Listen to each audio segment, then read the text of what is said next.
Mr. President, President Hurley, Senator Johnson, my good friends from the House of Representatives, Eddie Hebert, Dave Treen, Lindy Boggs, Lieutenant Governor Fitzmaurice, student, faculty, alumni, and guests of Tulane University, it's really a great privilege and a very high honor to have an opportunity of participating again in a student activity at Tulane University, and for this opportunity I thank you very, very much.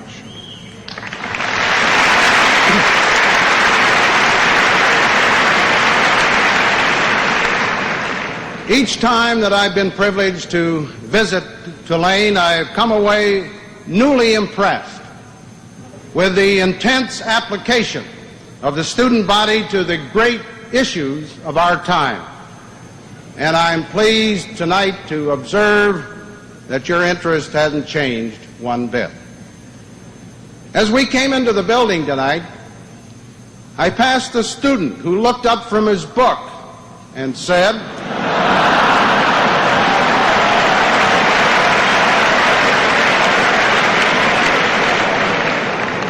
as I said, he looked up from his book and said, "A journey of 1,000 miles begins but with a single step."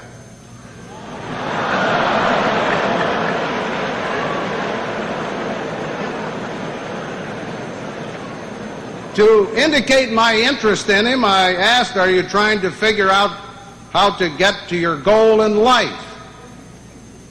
He said, "No, I'm trying to figure out how to get to the Superdome in September."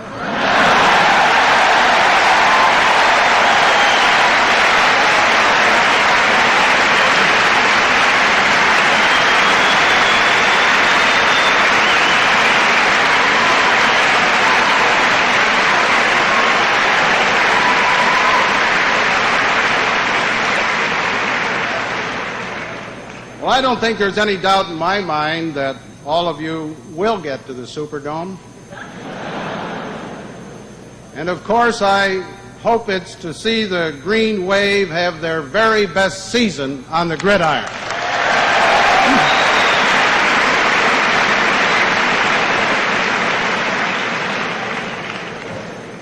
I have sort of a feeling that you wouldn't mind making this another year in which you put the Tigers in your tank.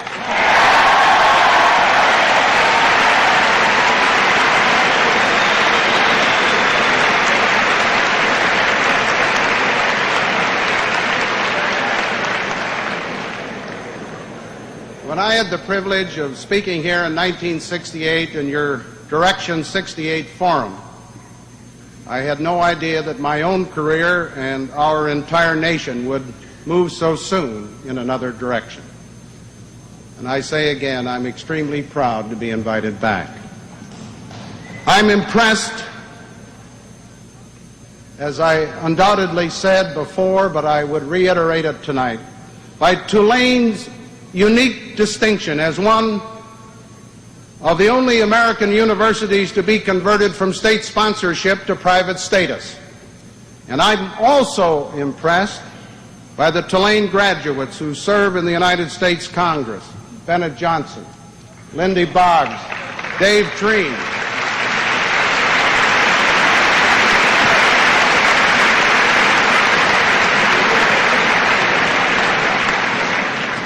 Eddie Hebert, when I asked him the question whether he was or not, and he said he got a special degree, dropout 28.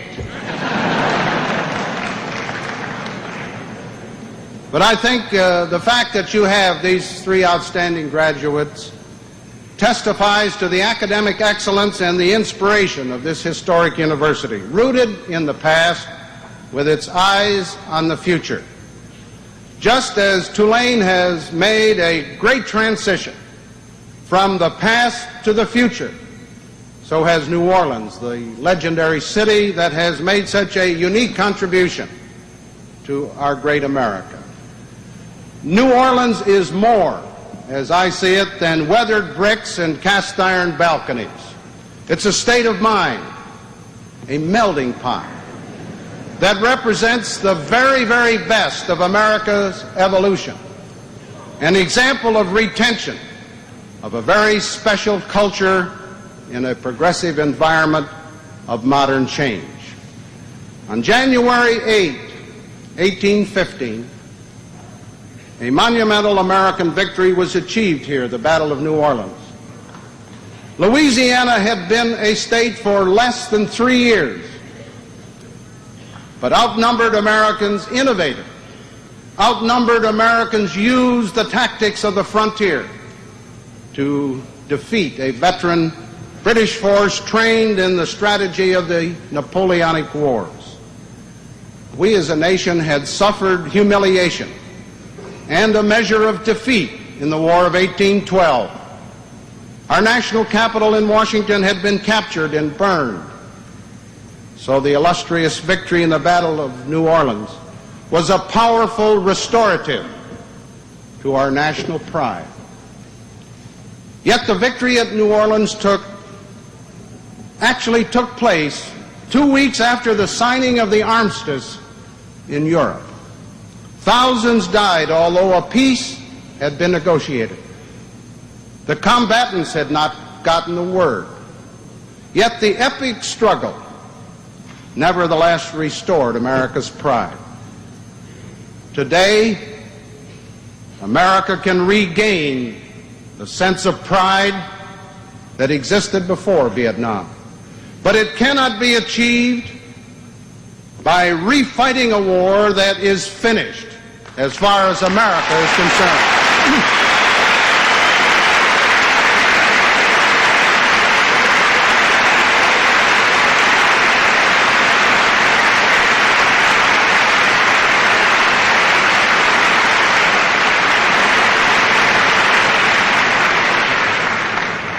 As I see it, the time has come to look forward to an agenda for the future, to unify, to bind up the nation's wounds, and to restore its health and its optimistic self-confidence.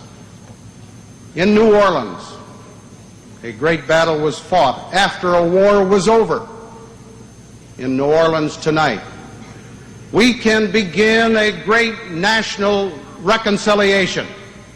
The first engagement must be with the problems of today, but just as importantly, the problems of the future. That is why I think it is so appropriate that I find myself tonight at a university which addresses itself to preparing young people for the challenge of tomorrow. I ask that we stop refighting the battles and the recriminations of the past.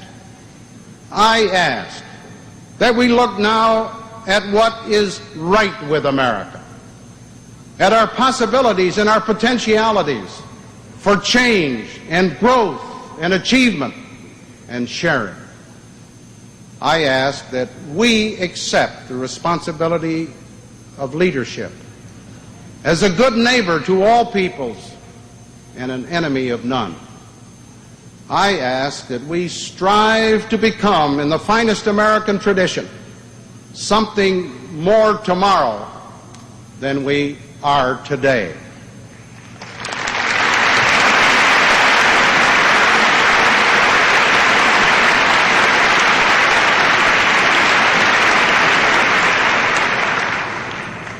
Instead of my addressing the image of America, I prefer to consider the reality of America. It is true that we have launched our bicentennial celebration without having achieved human perfection, but we have attained a very remarkable self-governed society that possesses the flexibility and the dynamism to grow and undertake an entirely new agenda, an agenda for America's third century. So I ask you to join me in helping to write that agenda. I am as determined as a president can be to seek national rediscovery of the belief in ourselves that characterized the most creative periods in our nation's history. The greatest challenge of creativity, as I see it, lies ahead. We, of course, are saddened indeed by the events in Indochina. But these events, tragic as they are, portend neither the end of the world nor of America's leadership in the world. Now,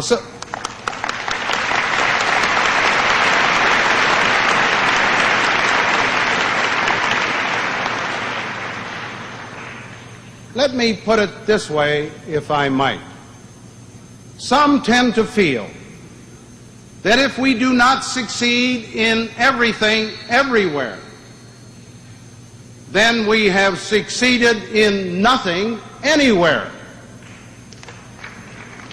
I reject categorically such polarized thinking. We can and we should help others to help themselves. But the fate of responsible men and women everywhere in the final decision rests in their own hands, not in ours.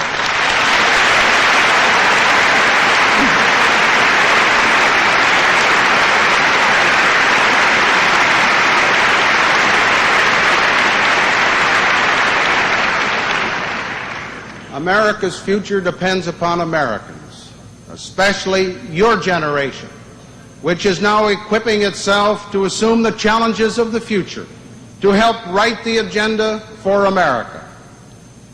Earlier today in this great community, I spoke about the need to maintain our defenses. Tonight, I would like to talk about another kind of strength, the true source of American power that transcends all of the deterrent powers for peace of our armed forces.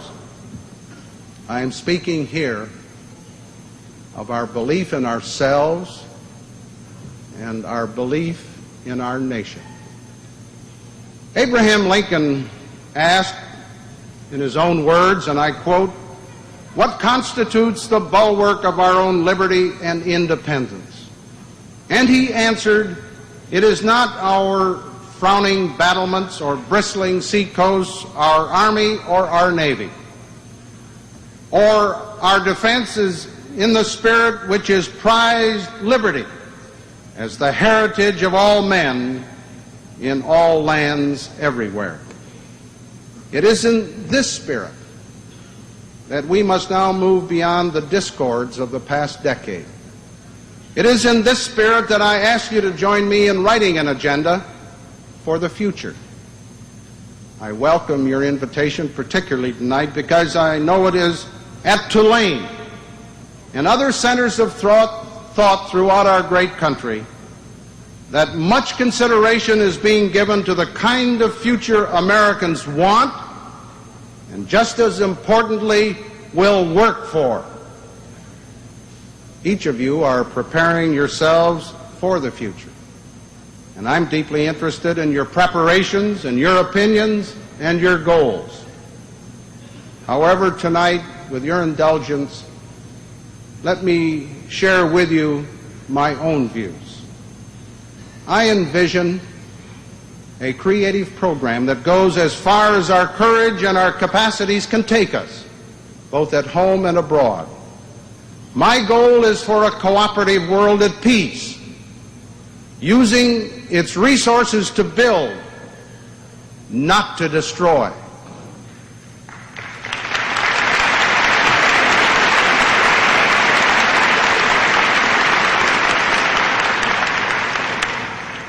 As President, I am determined to offer leadership to overcome our current economic problems.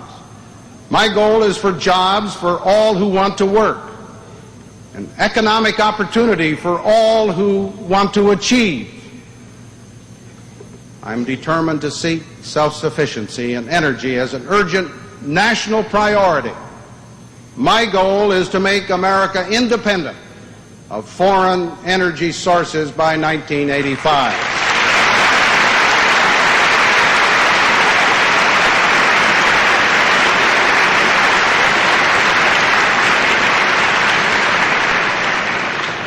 Of course, I will pursue interdependence with other nations and a reformed international economic system.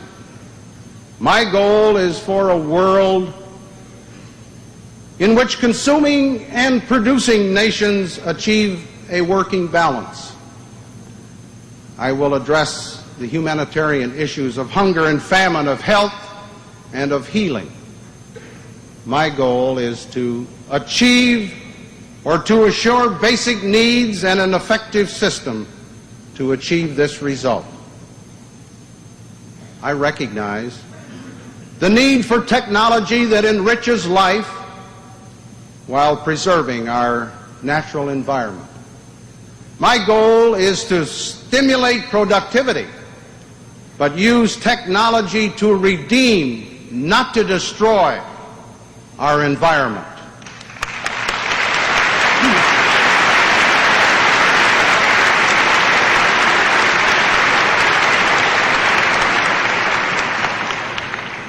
I will strive for new cooperation rather than conflict in the peaceful exploration of our oceans and our space.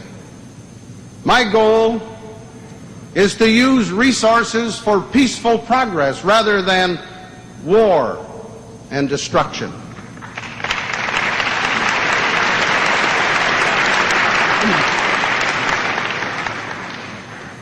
Let America symbolize humanity's struggle to conquer nature and master technology. The time has now come for our government to facilitate the individual's control over his or her future and of the future of America.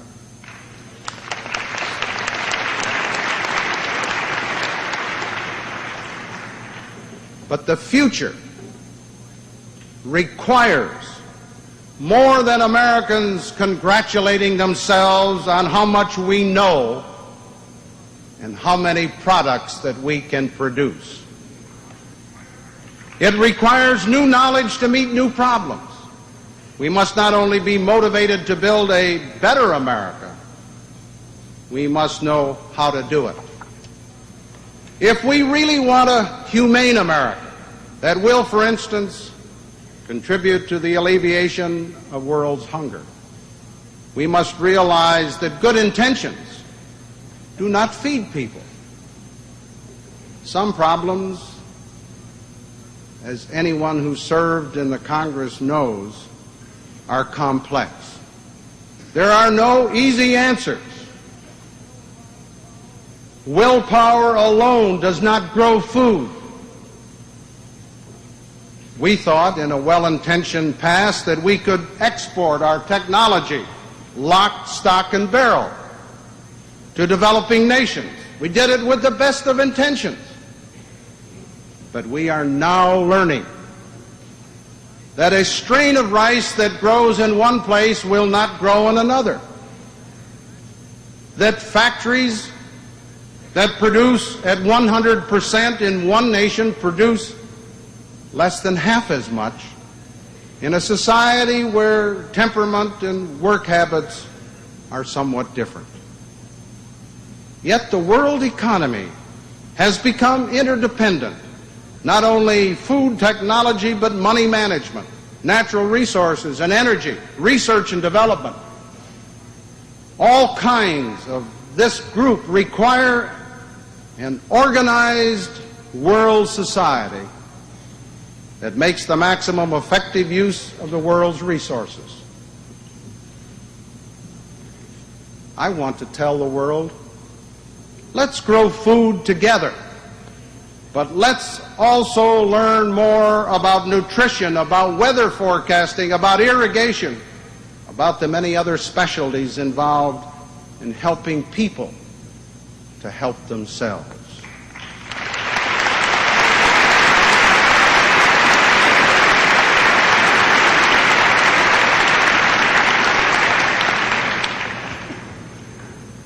We must learn more about people, about the development of communities, architecture, engineering, education, motivation, productivity, public health and medicine, arts and sciences, political, legal, and social organization. All of these specialties and many, many more are required if young people like you are to help this nation develop an agenda for our future, your future, our country's future.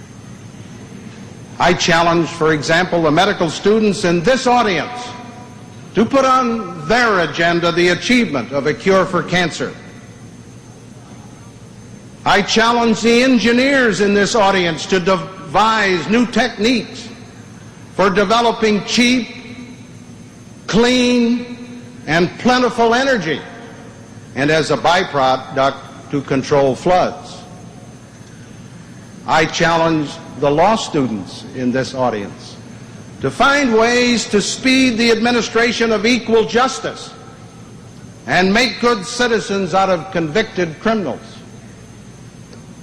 I challenge education, those of you as education majors, to do real teaching for real life. I challenge the art majors in this audience to compose the Great American Symphony, to write the Great American Novel, and to enrich and inspire our daily lives.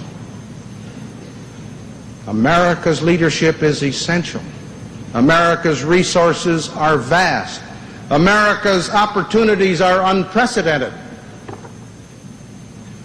As we strive together to perfect a new agenda, I put high on the list of important points the maintenance of alliances and partnerships with other people and other nations. These do provide a basis of shared values, even as we stand up with determination for what we believe.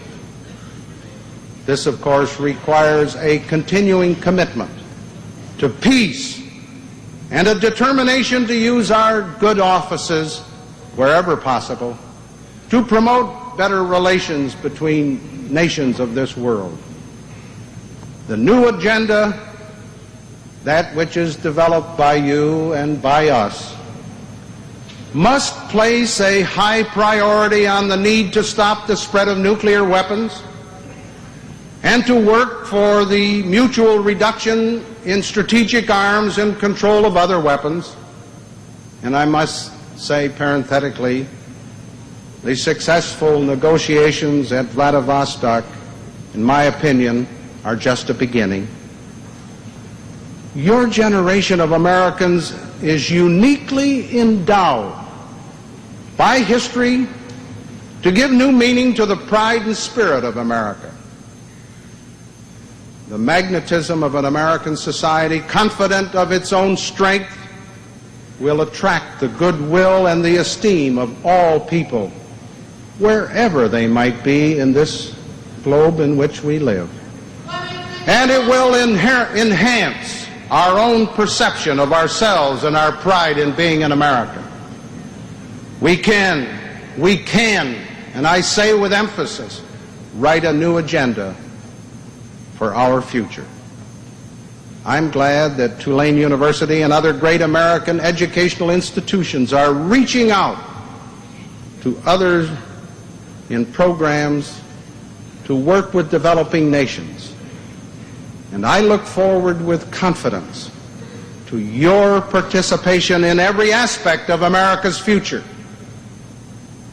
And I urge Americans of all ages to unite in this bicentennial year to take responsibilities for themselves as our ancestors did. Let us resolve tonight to rediscover the old virtues of confidence and self-reliance and capability that characterized our forefathers 2 centuries ago. I pledge, as I know you do, each one of us to do our part. Let the beacon light of the past shine forth from historic New Orleans and from Tulane University and from every other corner of this land to illuminate a boundless future for all Americans and a peace for all mankind. Thank you very much.